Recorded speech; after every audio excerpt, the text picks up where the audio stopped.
Today, I'm going to explain a sci-fi action movie called Real Playing Game. Spoilers ahead. Watch out and take care.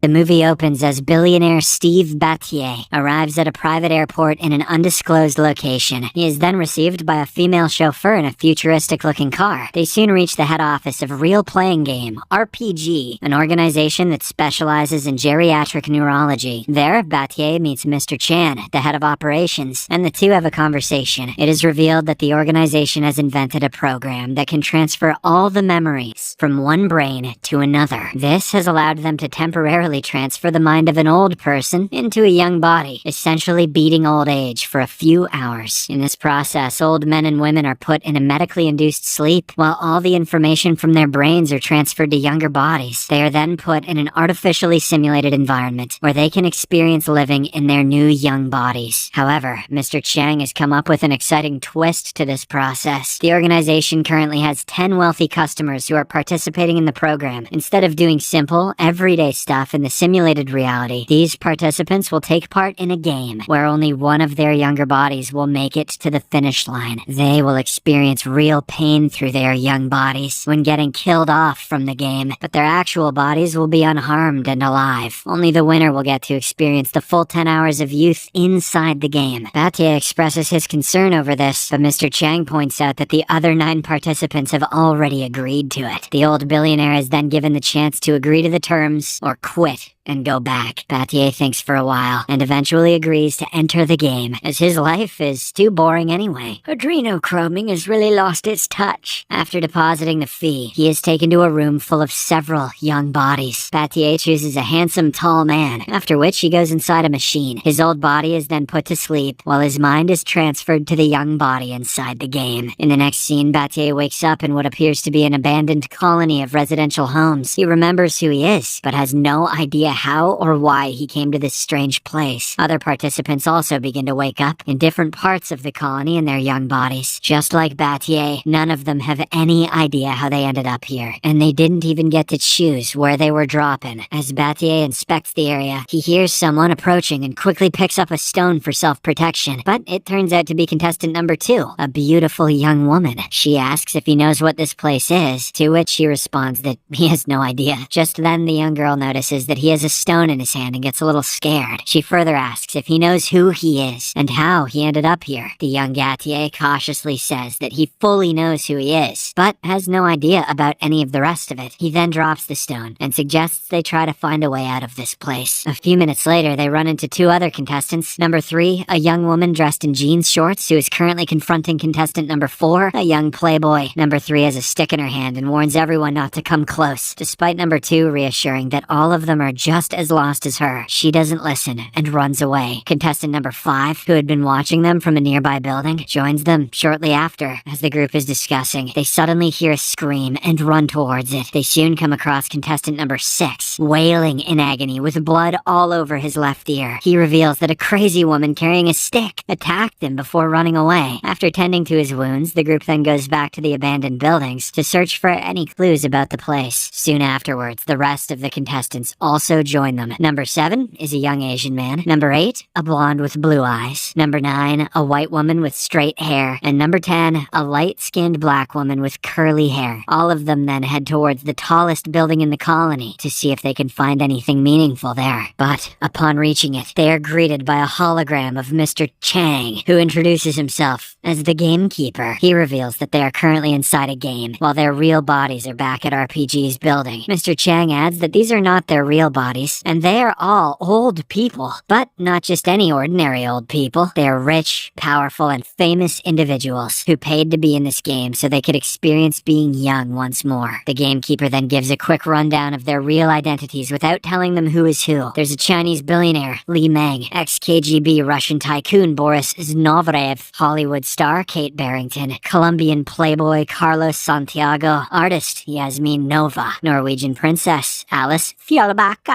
billionaire Steve Battier, reclusive lesbian singer Maria Molyneux, football star Jorge Valdez, and African dictator Okat Ba. The holograms of these people appear in the room, and on their chests are badges with all the information about them. But the mood of the group darkens when Mr. Chang announces the rules of this game. Only one of them will be alive at the end, and one of them must die each hour, or the game will randomly eliminate a participant. They can only kill when they know who the real person behind the body is. Assumptions based on gender and race can be misleading, as there are only 4 females in reality, but 5 women in the game. Someone wanted to touch boobies. Moreover, the act of wrongfully identifying the hologram of the killed participants will be punished by death. After telling the participants that they have less than an hour to go for the first death, the gamekeeper vanishes, leaving the 10 holograms behind. The group is shocked by the sudden influx of information, so they decide to find a way out of this abandoned colony. They head out of the building and walk through the surrounding forest. After a while, they arrive at a wall, which seems to be lining the entire colony. The wall does not look that tall, so number 5 suggests going over it. However, Battier stops him and throws a wooden branch at the wall. His intuition turns out to be correct, as the branch is instantly charred to ashes, showing that the area is guarded by high voltage. Following this, the group has a short discussion, and they eventually decide to wait until the first hour passes. That way, they will be sure if the game really kills the contestants, or if the game master was simply bluffing in order to make them comply with the rules. They then go their separate ways, and several smaller cliques start forming within the group. The blonde and beautiful number 8 makes out with number 5 near an abandoned swimming pool, while Battier and number 2 also stay together.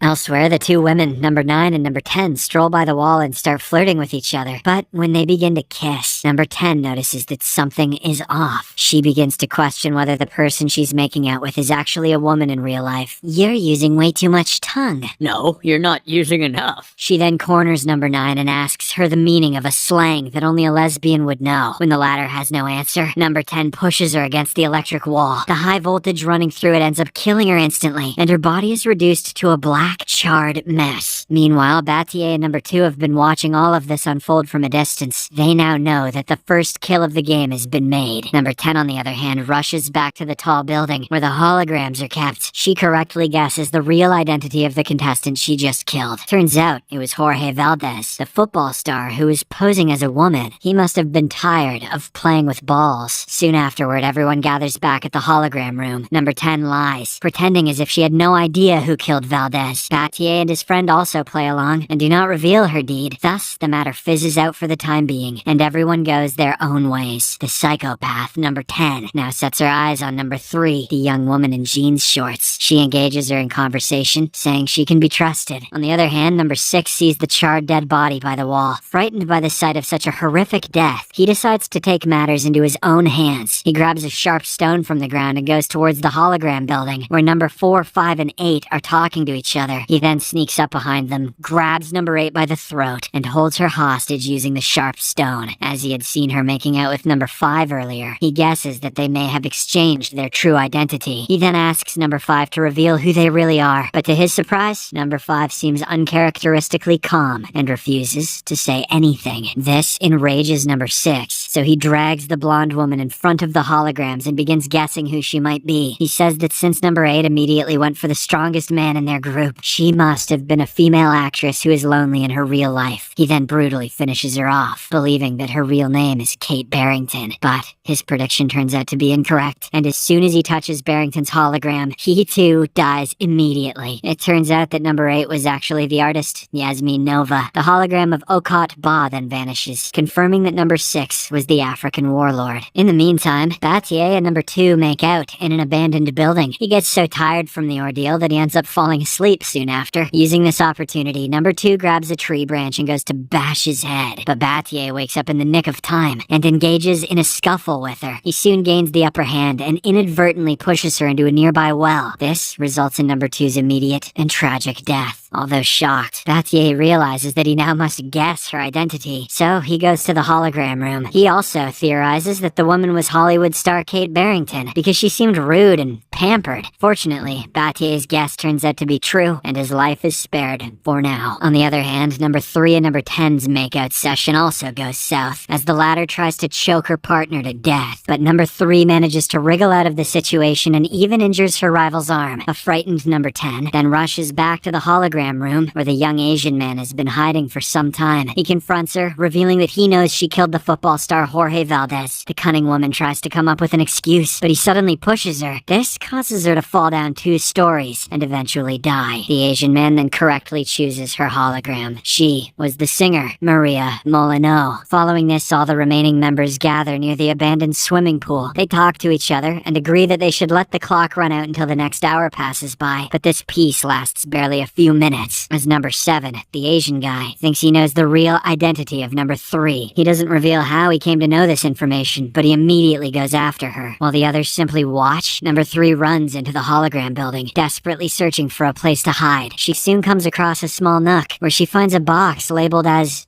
bonus. Inside it is a pistol and 9 bullets, and some Viagra. She then loads 1 bullet in the chamber and comes out to face number 7. The scene abruptly shifts to the swimming pool, where the 3 men, Bathier, number 4, and number 5, are talking to each other. Suddenly, they hear a gunshot coming from the hologram building. Impatient to know what happened, number 4 rushes forward while Bathier and number 5 cautiously follow. Back in the building, number 3 has shot the young Asian guy in the stomach, but since she is not sure of his identity, she leaves him alive for the time being. She then rushes out of the building with an intention to kill everyone else using her gun, but number 4, who rushed ahead of the others, manages to hide near a staircase before she can find him. Just as number 3 reaches outside, an injured number 7 shouts at her. He is standing on his feet despite bleeding profusely. In a shocking twist, the young Asian man jumps from the building and crashes to the floor below, ending his own life. This forces number 3 to choose the correct hologram within the next 15 minutes, or die. Thus, she makes her way back inside the building, only to be ambushed by number 4 in the hologram room. He snatches the gun from her, but starts getting cocky instead of immediately killing her. He suggests that they should make out, while threatening her with the gun, but number 3 refuses, pointing out that the gun has no bullets. It is then revealed that she had loaded only a single bullet and hidden the rest. She then uses this momentary distraction and fatally stabs number 4's abdomen with a nearby steel rod. Shortly after, number 5 and Bathier also arrive in the hologram room and find number 4 dead with the gun lying nearby. Bathier immediately grabs it, but number 3 reveals that she has all the bullets. She then picks herself up and goes to the holograms. It is quite evident at this point that number 4 was the playboy, Carlos Santiago. Just as she presses the right hologram, Bathier runs away, fully aware that it's the end game now. Seeing this, number 5 grabs a nearby steel rod and runs after him. The 2 men soon meet on either side of the well in which the actress Barrington had fallen earlier. Using his persuasive skills, Bathier convinces number 5 to wait out the rest of the time without any bloodshed. He throws the gun in the well as a gesture of his commitment to peace and asks number 5 to do the same. The latter thinks for a while and eventually gives up his weapon, but unbeknownst to him, Bathier had earlier picked up a broken glass bottle and hid it in his pocket. Just as number 5 turns his back, Bathier stabs him in the throat, leading to his painful death. Following this, the billionaire goes to the hologram room and correctly guesses that number 5 was the Russian oligarch, Boris Zondralev. He then swiftly goes to number 3, who has rushed into the woods to hide. Once again, he uses his persuasion skills and convinces her to have a good time. While the clock runs out itself, the 2 then begin to make out, and when her guard is down, Bathier stabs her throat with the bottle. In the final scene, Steve Bathier, now the only man alive in the game, is declared the winner. After 10 hours of living in a young body, he comes out of the RPG machine as an old man. Later, as he is chauffeured back to the airport, he looks into the car's mirror. Instead of seeing an old man on the verge of death, he sees the image of a young man looking back at him. This indicates that Bathier now has a renewed passion for living his life to the fullest, despite his old age. Even though not a single one of those geriatric idiots took the opportunity to get naked.